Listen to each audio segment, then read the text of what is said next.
Salutations tête de nage, je suis le chef et bienvenue dans Mini Menu Manga, l'émission qui passe en revue les dernières sorties animées. Et aujourd'hui on va recauser de Dragon Ball Super, après de nombreuses demandes incessantes, qui ne cessent jamais.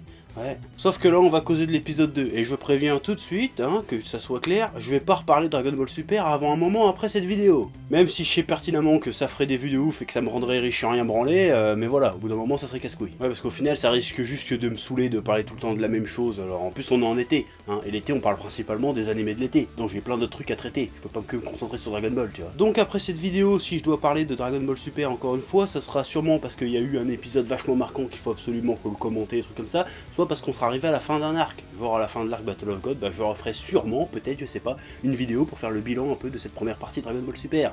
Voilà. Comme ça j'assouvirai les pulsions de fanboy primitifs de certains, sans pour autant saouler ceux que ça intéresse pas du tout Dragon Ball Super. Et surtout sans m'auto-saouler moi-même à force de parler tout le temps de la même chose. Parce qu'au bout d'un moment, voilà. Donc, qu'en avons-nous donc pensé de ce second épisode de Dragon Ball Super? Mais avant, on va faire un petit récapitulatif de l'épisode quand même. Ouais. Vegeta accompagne Bulma et Trunks pour des vacances en famille dans une espèce de club med. Et pendant ce temps, Bills et Lady Gaga Cosmic cherchent à voler un dinosaure de l'espace à un peuple qui ressemble aux aliens de Toy Story. Donc encore une fois, on se retrouve comme dans le premier épisode, face à un épisode complètement anecdotique et dispensable, mais qui a cependant quelques côtés sympatoches tout de même. Ouais. Le gros point fort de l'épisode est bien entendu tout ce qui tourne autour de Vegeta. On continue dans la lancée du premier qui visait à nous présenter nos héros au quotidien. Et si voir Goku sur un tracteur nous a décontenancés, imaginer Vegeta profiter de vacances en famille ne pouvait être qu'une expérience perturbante. Eh bien ce fut certes perturbant mais quand même vachement drôle au final. Comme pour le premier épisode qui explorait brièvement la relation Goku-Goten, ici on aborde la relation Trunks-Vegeta. Il y a une espèce de contraste chelou qui se met en place. D'un côté il y a Goku qui a l'air super cool avec ses gosses tout en n'en ayant rien à foutre de leur éducation, et de l'autre il y a Vegeta qui a l'air super dur mais qui en fait prend plus soin de son fils. Ouais, c'est bizarre mais c'est quand même vachement drôle je trouve.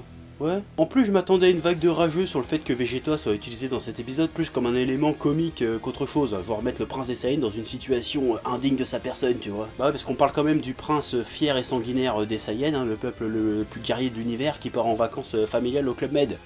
Franchement, déjà quand tu vois le bordel qu'il y avait eu dans la cassette du karaoké dans Battle of God, il y en a qui étaient à deux doigts de se faire harakiri, alors là je m'attendais à que ça gueule de tous les côtés. Bah en fait non. Et en fait, ils ont réussi à justifier l'épisode en se basant sur une scène du manga et de l'anime original. Si Vegeta emmène Trunks et Bulma en vacances, c'est parce qu'il l'avait promis à Trunks lorsqu'il s'entraînait pour le tournoi avant que Boone se pointe. C'est tout con comme connexion, mais je crois que personne ne l'avait vu venir celle-là. Et du coup, rien qu'avec ça, ces scènes deviennent cohérentes en fait. Du coup, les fanboys ne peuvent rien dire. Autre chose cool de l'épisode, le retour du Vegeta à l'ancienne. Ouais, parce que Vegeta, après qu'il rentre de vacances, direct qu'il part s'entraîner, dans sa tête il fait putain, il y a Kakaroto, il a niqué Boo tout seul là, et moi je suis en train de faire bronzette avec ma famille de connards là, putain mais je me casse et je retourne m'entraîner comme un bâtard bordel. Je vais pas rester numéro 2 toute ma vie bordel de merde, là je retourne à l'entraînement direct et hop, salle de gravité 150G là, des robots qui mitraillent des lasers dans sa gueule, il encaisse tout comme un bonhomme, ça c'est du Vegeta putain. Ouais, puis vient la partie avec Bills, qui je pense est la partie la plus dispensable de l'épisode. Ouais. Cette partie me fait un peu penser à ces fillers de l'anime original qui nous montraient les différentes étapes du voyage de Vegeta et Nappa vers la Terre. Tu sais, quand Vegeta était habillé en vert et était rouquin.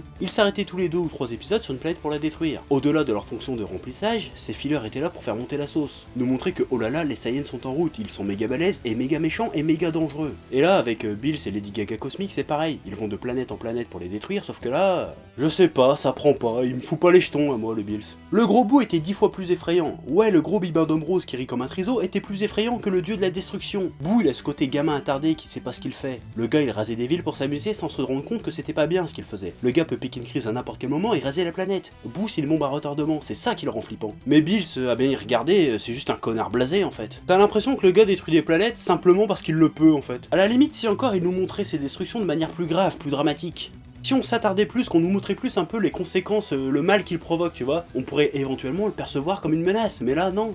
Là c'est juste pouf, y a plus de planète, c'est pas grave, viens on va bouffer des glaces sur Saturne, YOLO. C'est dommage quand même d'expédier le truc comme ça. Bref, ce second épisode, pour l'instant, c'est du bien, avec un début de très bien et une grosse partie de on s'en branle. Et c'est justement cette partie de on s'en branle qui me fait un peu peur pour la suite.